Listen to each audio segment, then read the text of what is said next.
कार्पण्यदोषो भगवतस्वभावगपृच्छामि धर्मसमूढदेतः श्रेयस्या निश्चितं रोगितन्मे शिष्यस्ते अहं शादिमां तां प्रपन्नम्।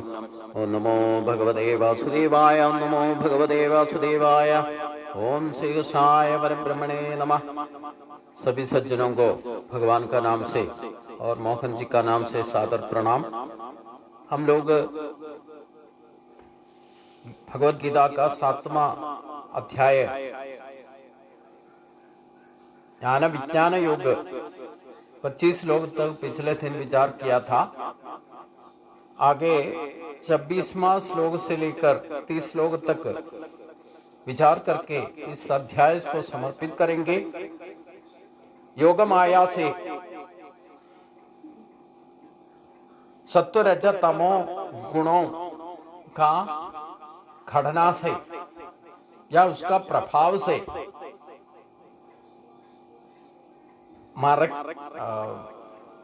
मिटाया गया हुआ हमारा आत्मज्ञान को प्रकाशित करने के लिए भगवान का शरण में हम जाना ही जाना है। उसके लिए प्रत्यक्ष रूप में भगवान कभी प्रकट नहीं होता। मतलब हमारा आत्मस्वरूप ही हमें खुद को भी प्रत्यक्ष नहीं है, अव्यक्त स्वरूप है। हमारा शरीर में ही वर्तित शक्ति है, लेकिन हमें वो प्रत्यक्ष नहीं है। उसको द्वारा वो आत्मशक्ति को हम उसका प्रभाव मालूम करना है तो हम हमारा उपबोध मन को उत्तेजित करना है, उसको जागृत करना है। वो कभी कभी काम करता ही है। हम अगर योग साधना भक्ति भाव में आने से हम रोज जो नित्य नैमित्य कर्म को ठीक तरह से करने से, अष्टांग योग का परिपालन करने से हमारा आत्मशक्ति जागृत हो जाता है, तो हमें मालूम पड़ जाता है हमें जो कुछ भी हम करकत सोच विचार में होने दो, कामकाज में होने दो, हम जो कुछ भी करना शुरू करते तो हमारा मनसाक्षी का रूप में उसको हम इंडिकेशन हमें सही या गलत करके इंडिकेशन देते रहता है। अगर वो बहुत मन अगर सो गया, हम भौतिक शक्ति के पीछे, भौतिक ज्ञान के पीछे, भौतिक मन के पीछे हम ज्यादा दिलचस्पी लगा के उसी में लगे रहे तो ये आत्मशक्ति का स्वरूप में हमें प्रकट होने वाला, प्रत्यक्ष रूप या अप्रत्यक्ष रूप में प्रकट होने वाला, ये आत्मशक्ति का प्रभाव से होने वाला ईश्वर साक्षी भाव से या मन साक्षी रूप में हमें प्रकटित होता है, वो सो जाएगा। सो गया तो हम भौतिक शक्ति के पीछे भागते रहेगा। इसलिए वेदाखम समतीतानि वर्तमानानि च अर्जुना भविष्याणि च भूतानि माम तु वेदन कश्चिन। हे अर्जुन, जो पीछे का बात है, जो अभी का बात है, जो आगे होने वाला है, ये सब कुछ मैं जानता हूं। मैं तो एक एक आत्मा का बारे में, जीवात्मा का बारे में, हम लोगों का बारे में पूरा त्रिकाल का ज्ञानी है। लेकिन ये सब कुछ मालूम करने वाला या सब कुछ जानने वाला भगवान को ठीक तरह से कोई भी जानता नहीं है। मेरे को कोई जानता नहीं है, तो इसी के माया कहते हैं। ये माया का वजह से, माया का बाधा के वजह से परमात्मा तत्व को किसी को भी ठीक तरह से मालूम नहीं हो पाता। जो माया से परे हो जाता है, माया को जीतता है, उसी को भगवान के बारे में पूरा जानकारी मिल जाएगा। मतलब जो आत्मा स्वरूप को उपासना करके आत्मज्ञानी बन जाएगा, उसी को परमात्मा का बारे में, आत्मा स्वरूप का बारे में पूर्ण तरह से जानने लगेगा। इसलिए भगवान कहते हैं जो चतुर्विधा भजन्ते माम, भगवान ने बताया 4 तरह का भक्त मेरे को भजता है, मेरा भक्त बनता है। उसमें आत्मज्ञानी सर्वश्रेष्ठ माना जाता है। जो भक्त रास्ता में आने से, भक्ति होने पर 4 रास्ता में 4 तरह का भक्ति में आने से वो चारों उत्कृष्ट करके भगवान बताया है। लेकिन ज्ञानी ज्यादा उनसे ज्यादा श्रेष्ठ है, क्योंकि ज्ञानी को ही भगवान के बारे में पूर्ण तरह से जानता है और ज्ञानी को ही भगवान भी पूर्ण तरह से जान पाता है। मतलब भगवान और भक्त में कोई फर्क नहीं आना तो आत्मज्ञानी बनना ही बनना है। इसलिए वो नहीं बन पाता, इसलिए नहीं बन पाता, कोई भी आम लोग नहीं बन पाता, सो ये माया का बंधन में पड़ जाता है। इसी के वजह से सत्व रज तमो गुण का प्रभाव से, उसका प्रभाव, उसका खड़ना से जो यथार्थ ज्ञान आत्मज्ञान को भी मिटा देता है, उसी को एक बाधा जैसे पड़ जाता है। इसलिए माया को जीतने के लिए भगवान इससे पहले ही भी बताया था, वो माया को जीतना मुश्किल है, लेकिन मेरा शरणागति में जो भी आएगा उसको माया को आसानी से जीत सकता है। इच्छा दोष समुद्रेन द्वंद्व मोहन भारदा सर्वभूतानि सम्मोहम सर्गे याति परंतप। भगवान को हमारे बारे में पूरा बायोडाटा मालूम है, लेकिन हम लोगों को भगवान के बारे में पूर्ण तरह से नहीं जानता। इसका कारण क्या है? हे अर्जुन, सृष्टि का काल में ही, सृष्टि काल में ही यानी कि जन्म होने पर हम लोग राग दोष आदि भौतिक विकार विचारों से या सुख दुख आदि बंधनों से, द्वंद्व मोह से पड़ जाने पर उसी का अज्ञता में अविद्या का दोष का चक्कर में आने से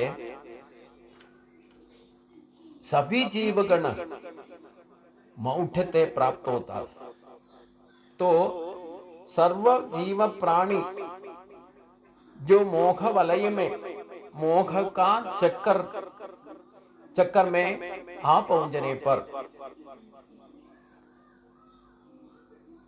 कभी भी परमात्मा को ठीक तरह से जानता भी नहीं और अजंजल भक्त भी नहीं बनता। तो भक्त बनने के लिए क्या तरीका? हमारा इष्ट देवता को, जो भी इष्ट देवता को हम मान करके उपासना करना है, उस इष्ट देवता को उपासना करना है, पर देवता को भजन करना है, आराधना करना है और सर्पों को आराधना करना है। इष्ट देवता बोलने से वो नित्य रोज करना है, हमेशा करना है। उपासना बोलने से इष्ट देवता का पास बैठने का योग्यता हम खुद लेना है। अपना अपना इच्छा के अनुसार जो भी देवता इष्ट मानता है उसी को उपासना करो।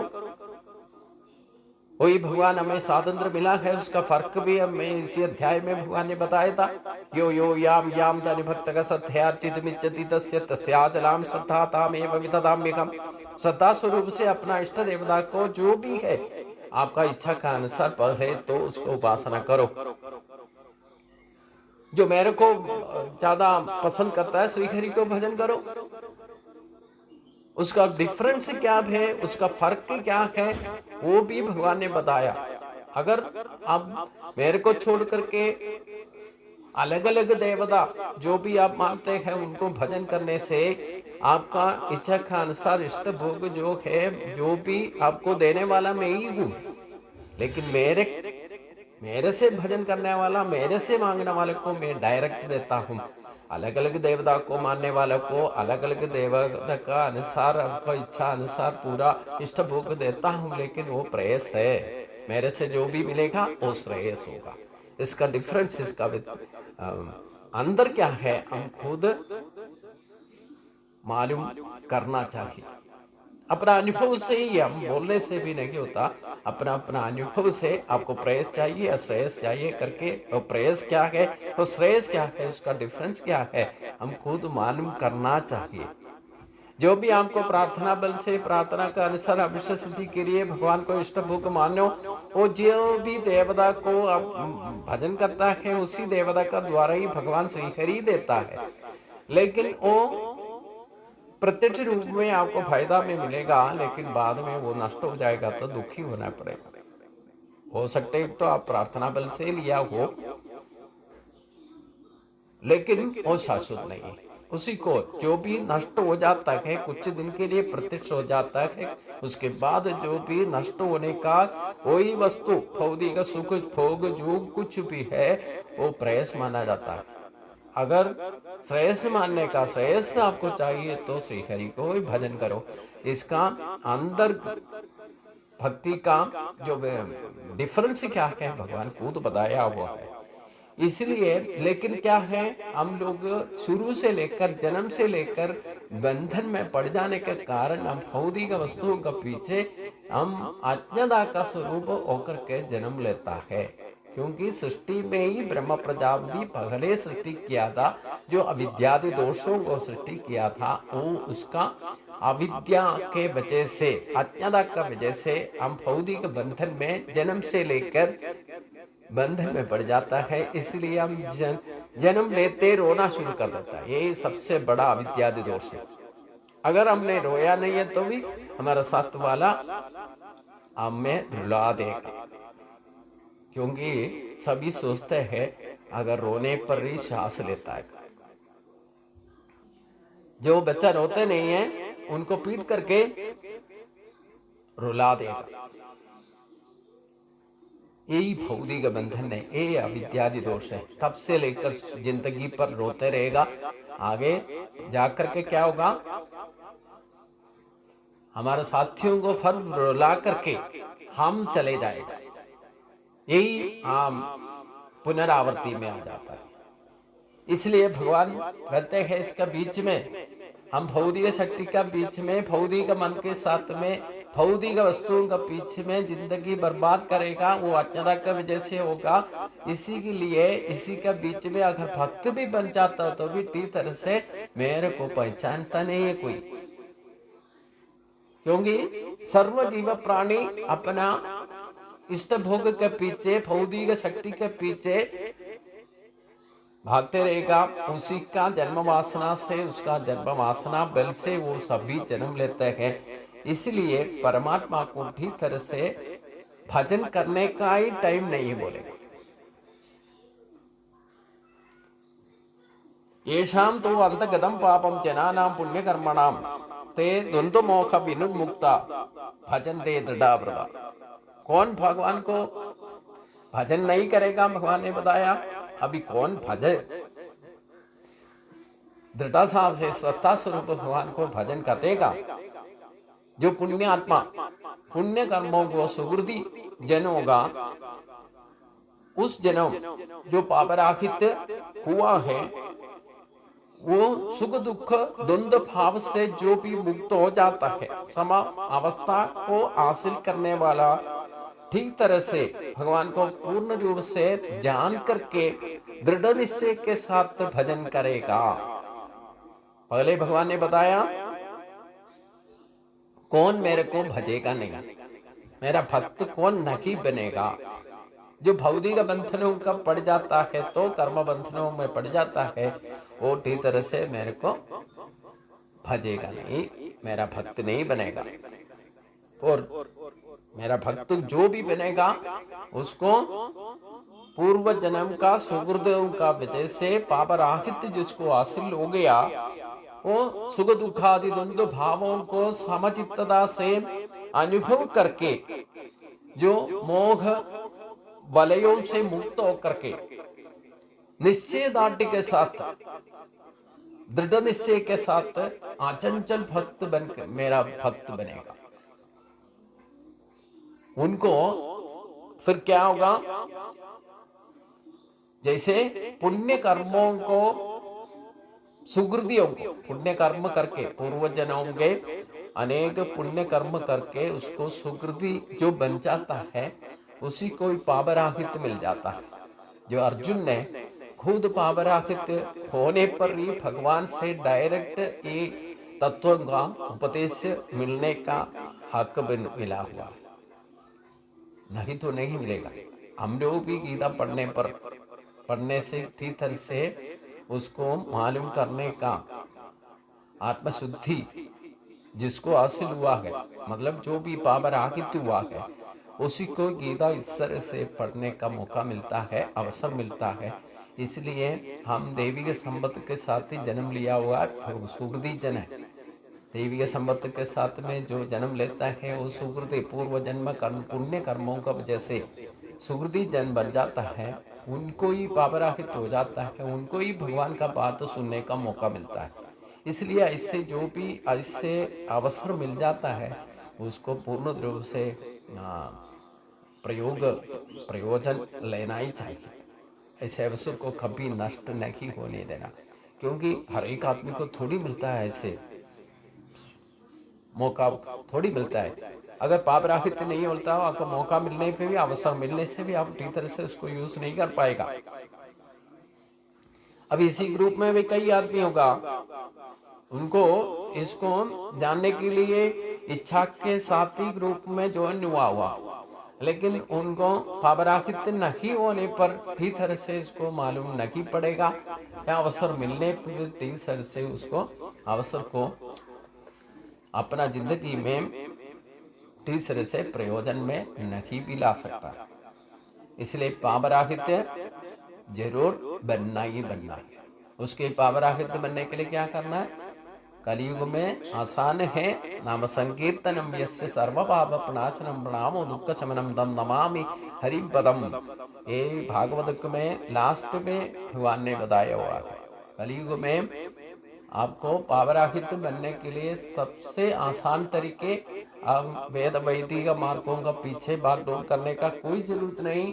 आप अपना एक जगह शुद्ध जगह में बैठ करके नाम संकीर्तन अपना जैसे सुनने लायक कोई भी नाम संकीर्तन करने से, भगवान का नाम लेने से आपको पापराहित आसानी से हो सकता है। जब पापराहित बन होने पर ही भगवान को ठीक तरह से हम दृढ़ निश्चय के साथ अचंचल भक्त, अनन्य भक्त बन सकता है।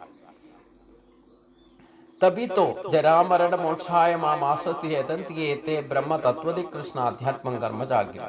यादराल जो भी आदमी ऐसे भक्त बन जाएगा वो जरा मरण अवस्थाओं से मुक्त हो जाएगा। वो हमेशा भगवान को आश्रित होकर के परब्रह्म और पूर्ण रूप से आध्यात्मिक रहस्य को भी उनको पूरी अपना कर्म का बारे में भी जानकारी हो जाएगा। जो भगवान का दृढ़ निश्चय थे अनन्य भक्त बनने पर उसको पापराहित होना है, भक्त बनना तो भी पापराहित होना है। जो अनन्य भक्ति या अचंचल भक्त बनने पर उनका फायदा क्या होगा? वो पूरा जनन मरण बंधनों से, संसार बंधन से मुक्त हो जाएगा और पूर्ण रूप से भगवान का बारे में जानकारी मिल जाएगा और पूरा आध्यात्मिक रहस्य को ओम गुप्त रूप के भगवान का भक्ति का रहस्य को सिद्धि हो जाएगा, मतलब परमात्मा ज्ञानी बन जाएगा। वो कर्म बंधन से मुक्त होकर के क्या करना चाहिए, अपना कर्मों के बारे में, कर्मयोग के बारे में पूर्ण तरह से मालूम करके वो अपना कर्म बंधनों से मुक्त होकर के भगवान के पास ही पहुंच जाएगा। जो आत्मज्ञान लक्ष्य होने पर, हमेशा भक्त बनने पर हम भौतिक सुखों को पीछे कभी भगवान से प्रार्थना नहीं करना। जैसे कि अर्जुन पगली अध्याय में भगवान से पूछा था मेरे को श्रेयस चाहिए, उस श्रेयस के लिए भगवान को अर्जुन पहले बार ही भगवान से बोला था, ना काम से विजयम कृष्णा न राज्यम सुखानि जा किम नो राज्य न गोविंद किम हो गए जीवित नमा। ये भौतिक सुखों को मिलने पर भी हमें कभी शांति सुख समाधान नहीं मिलेगा भगवान, इसलिए मेरे को श्रेयस ही चाहिए। इसलिए ये युद्ध होने पर भी शाश्वत श्रेयस नहीं होगा करके अर्जुन भगवान का सामने अपना बात रखता है। इसलिए भगवान हमेशा श्रेयस जिसको चाहिए उसी हिसाब से अर्जुन को उपदेश दे रहे हैं। हमारे लिए भी श्रेयस के लिए ही क्या करना चाहिए, वो भक्ति योग, मतलब भक्ति योग का सिद्धि बोलने से परमात्मा ज्ञान है, आत्मज्ञान है।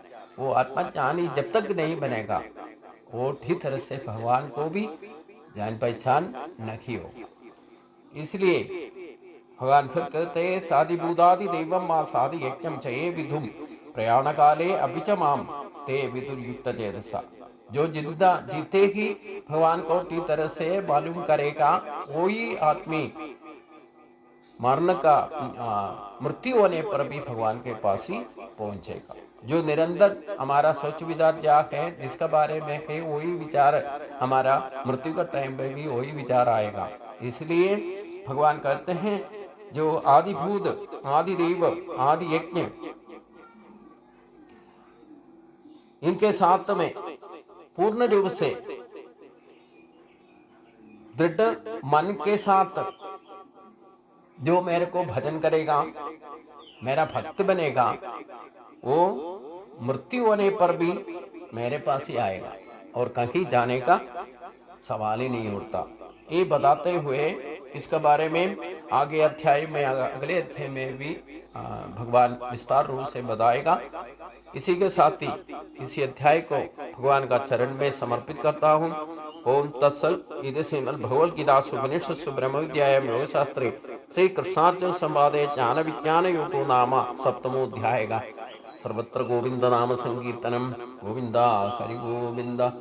अगले अध्याय 8वां अध्याय अक्षर ब्रह्म योग के बारे में अगले दिनों में हम विचार करेंगे। सभी को नमस्कार।